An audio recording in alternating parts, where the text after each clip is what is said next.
said, why don't we send Yaakov to Torah Academy? So I burst out laughing because he was at the units at the time, a special needs school that he was there for 4 years. And I said, it's never going to happen. It's not possible. So thank God for the president of Yeshiva College. She pulled some strings, and Sarah and Leah, and who we're very, very grateful to. And Eli, about, I think, grade R, he sent a letter to Leah, which I thought I could read to you, that Eli wrote. I've got it here. And he was just to thank everyone here because of, I feel like it represents Eli, because Eli was, he said, I've written a few words that I'll read now, but let me just read you Eli's.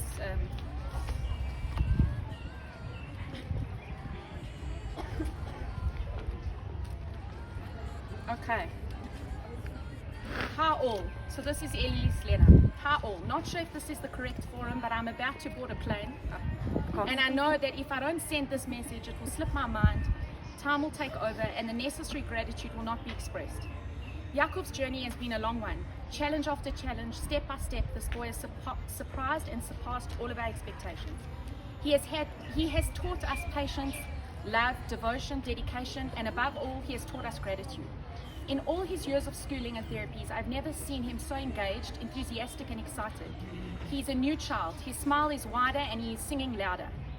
I do not know how to express the deep sense of gratitude I have for this incredible team of people that have opened their school, hearts and minds to ensure that this boy reaches his potential. So what better way to say is to say thank you. Thank you for opening your school.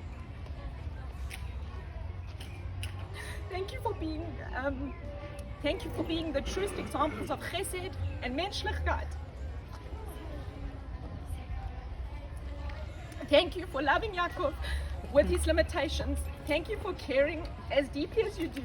And thank you for your time and your energy. Thank you, thank you.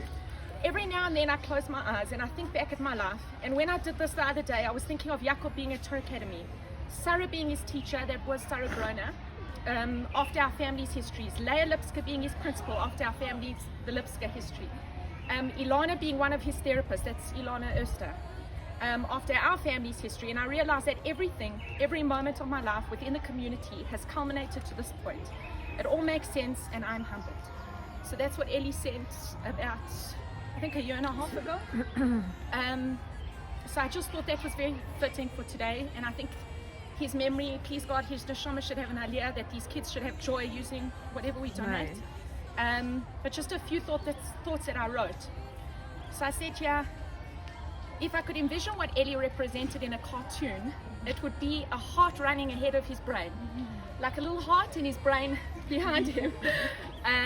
We often used to speak about moach shalet al halev, the brain controlling the heart, and his was the other way around. Often his heart went. I've never actually met. If you could put a heart, he was just a heart walking, you know. Eli's heart was so big it could take over him. He had so much passion in his heart. I remember his love for helping people. He changed a lot of young kids at Sydenham Youth. He had the ability to make them believe they could be anything they wanted to be. He had the magic to change people and places and build them up. I don't think I would be who I am today without going on my journey with Eli.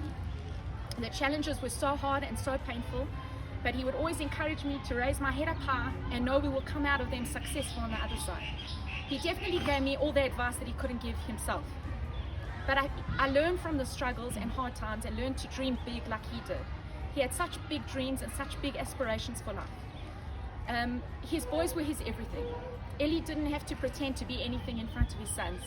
He often said he can't believe Hashem blessed him with these two gifts. He couldn't believe it. He said, Lee, these boys feed me. They feed my soul. One of the things he sent me was that loving the boys is my purpose, he said. When Yaakov was born, it changed him forever. Yaakov forced us to be truthful. Yaakov forced us to be real and face our true inner selves. Yaakov taught us patience and willpower to endure through anything in life, no matter what. No matter how hard things are, you carry on. You show the world that things can be achieved with hard work and consistency. Yaakov was the best life lesson we could ever get. Eli felt Yaakov's pain. He pushed and encouraged him. From the day he was born, he knew he could make him feel like he was worth it. He sang to him in ICU and made him feel like he was the best thing in this world and never made him feel different. He was so proud of him. I think being different is hard, or not fitting into the norm is hard, and I feel Eli and Yaakov were able to connect on that level together. The other day, I went with Yaakov to one of his annual checkups with a neurologist, and she said, Lee, Yaakov has grown 5 centimeters. Most mothers get so much nachas from a child growing, but for me it hurt. A child with cerebral palsy muscles are tight on one side and shorter and tighter than the other, and as they grow they need more physio, more stretching and more input.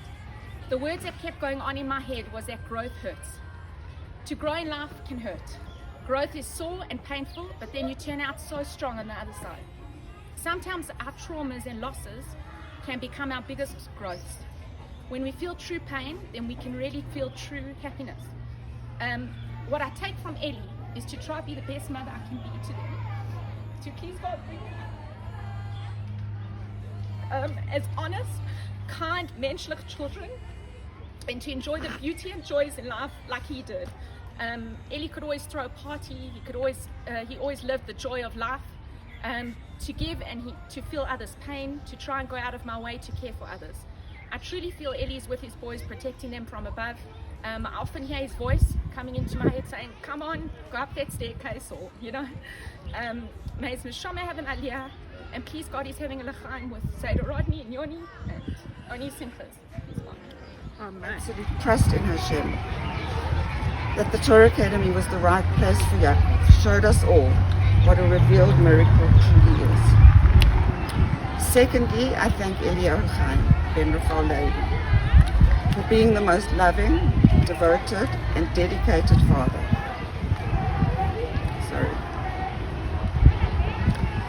He was absolutely determined that Yaakov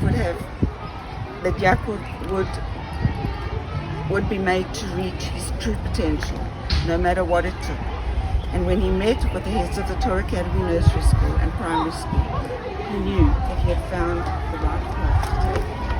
And we see now he was not wrong. Thirdly, I thank Rabbi Shochet, who the day after we got up from Shiva gave me a book called Positivity. I read the book in a day, and then I read it again. And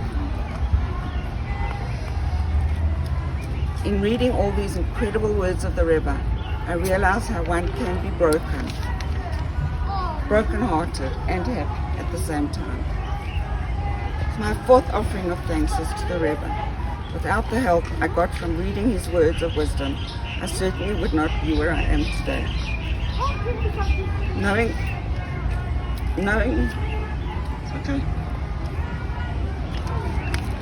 Knowing that man has a choice to have absolute bituchen or not. I made my choice in choosing bituchen. So much has become so clear to me and so obvious. The main thing is that it is possible to be broken-hearted and mourn the loss of my son, and at the same time being so happy, knowing that what has happened to Eli was Hashem's choice, and I have absolute trust in Hashem. It does not make me miss him any less. It makes the wonderful memories I have of him bring joy to my heart. Sorry, I need a sip. To Savta Evelyn, we miss you so much, especially today. Eli loved you so dearly, and I know he would want to share in the nachas that we are all getting from Yaya and Simi. Seder Rodney and Saba Yoni, I wish you were both here with us today, but I know that you are getting huge nachas from both of them, from all your grandchildren. Rodney, you are forever in my heart, and I will make sure that our grandchildren will never forget you. There are few people who cannot remain unnamed. The first, who everyone I'm sure knows, is Carol Aronson. Without you, Yaakov would not be where he is today. She revealed his inner strength and resilience and helped him at his most vulnerable times to develop the skills that are so prominent today. Moratini, who taught him Aleph Beis and so much Kodesh knowledge. Morasara, who just gave so much love and acceptance. Mrs. Luby, who is teaching him now. When I walk into the classroom and see him sitting quietly like all the other little boys, listening and learning, my heart just swells with joy. Gila, who unfortunately is also not here today, has just been an absolute pillar of strength. And all this would not be happening without brachas from Hashem and the Rebbe, and without all the love, care, devotion, determination of Lee and Eli, that Yaakov would reach his potential. And it is the Torah Academy that is giving him the chance to do just that.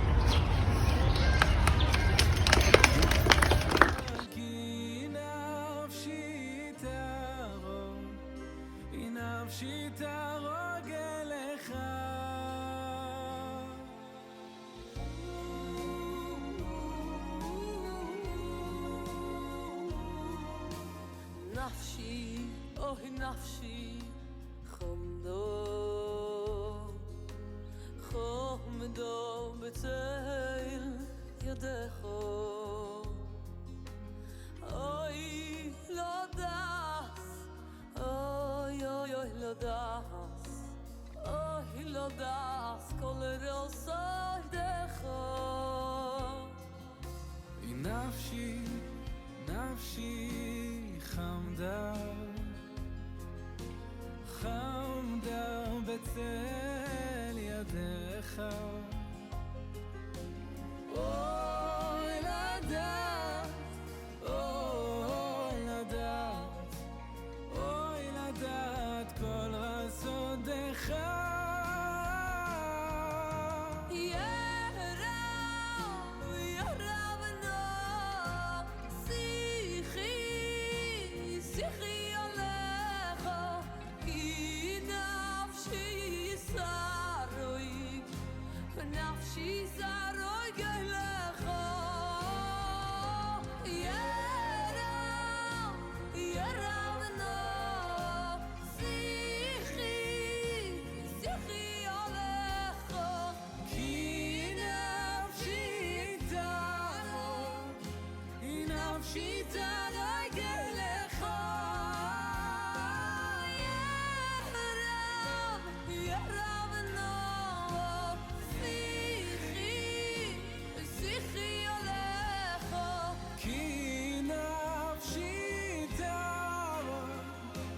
That the idea really resonated with today. So it's a talk by Drew Dudley, and he talks about the fact that we're all leaders and we all have the most powerful impact. We can have the most powerful impact on any human being at any given point in time by a comment that we make or an action that we do.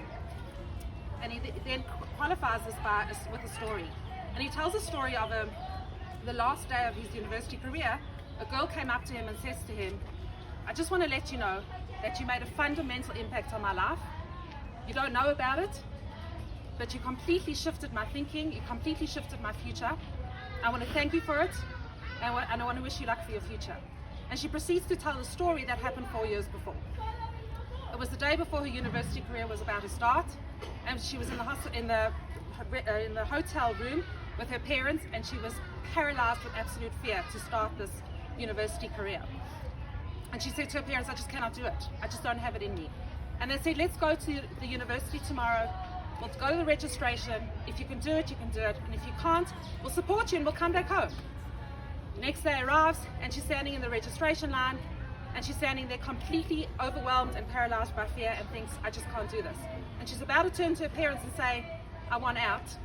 And at that second, a guy walks in with a crazy hat and a bucket of lollipops, and he's basically fundraising or promoting some sort of charity for some sort of, I think it was for cystic fibrosis, and he's handing out lollipops to a whole lot of different people, and he walks towards this girl, and he looks at her and he kind of says hello, takes a lollipop and he gives it to the guy next to her, and he says, "Give that beautiful girl a lollipop." And he was very embarrassed, and he hands it to her, and then he looks at her parents and he says, "She hasn't even been at university one day, and she's taking candies from strangers." And the whole place packed out in laughter. And she said she's standing in the registration line, surrounded by this laughter, and she doesn't know what happened, but she was all of a sudden overcome with the feeling of, "I can do this. I'm not leaving. I can go ahead with this journey." And she tells the story to this guy, and he cannot believe it, because he has absolutely no recollection of the event, of it happening, of the story, of the lollipops, of absolutely nothing. But it completely changed his thinking about the powerful impact that we have on other people's lives when we know about it and even when we don't. And just before she left, she said, and I'd like to tell you that I've been dating that guy for 4 years. And then 2 years later, he got a wedding invitation. And he just talks about the fact, and I feel this so strongly here today, about that sometimes we fear our light more than we fear our darkness. We fear our insecurities more than we fear our power, but we have power. And the impact that we can have on any person's life at any given day with a smile or an action or a funny story or a little joke can really, really fundamentally change and shift them. And I think Eli was that kind of guy. I'm sure he had millions of lollipop moments where Eli impacted lives. His incredible, generous spirit, his warmth, his smile, his love of people, his love of his children, of his family, was so impacted by so many people. And I just have to say that every single morning, screening is a pain in the neck, but when I get to see Yaakov every single morning with his honey, and I often have the privilege to stand there together, not so close, No, he walks in with a bounce in his step, with a love of life, and that good morning, I promise you that's my lollipop moment every morning, is when I get to see Yaakov say good morning. It fundamentally shifts the way I start my day. It fundamentally shifts me. But it's important to acknowledge it and also to show appreciation of it. And Lee, I have to say that you impact people, whether you know it or you don't, so often, all the time. Your smile, your generosity, your appreciation of life, positivity, the impact that you have on people is mind-blowing. And of course, the entire Unterslag family, your impact on the community, on Torah Academy, on our school, your work and your love and your commitment is immeasurable. So you all are people with huge light and power. And I thank you for your generous, incredible donation, because this is what it's all about. Go and tell that person how they fundamentally changed you. Go tell that person what impact they had on you. Don't hold it inside. Celebrate it. And this is a celebration of a lollipop moment that I got a phone call from Ellie 2 years ago to say, can Yaakov end the year for 2 weeks in Moralea's class? And of course, what class could be better than Moralea's class? And the rest is history. We have the gift of Yaakov in our school every day. And we gain way more from Yaakov than he's gaining from us. And it's our privilege. So a huge thank you to Lee and to the entire Unterslag family. They've pledged an incredible donation. And Hani and I are very excited about the prospects of putting up some beautiful equipment. Here are a few of the ideas of what we're looking at, some great swings and some climbing posts, which we know is a pay it forward, because we will impact the lives of so many children in terms of joy and happiness, social, a social, enjoyable, beautiful environment. And thank you to all. Thank you for being here. And may Eli Chaim for Shama have an aliyah. Amen. Thank you so much. ידיך, אוי לדעת, אוי לדעת, אוי לדעת כל חסדיך. נפשי, נפשי, חומדו, חומדו בצל ידיך.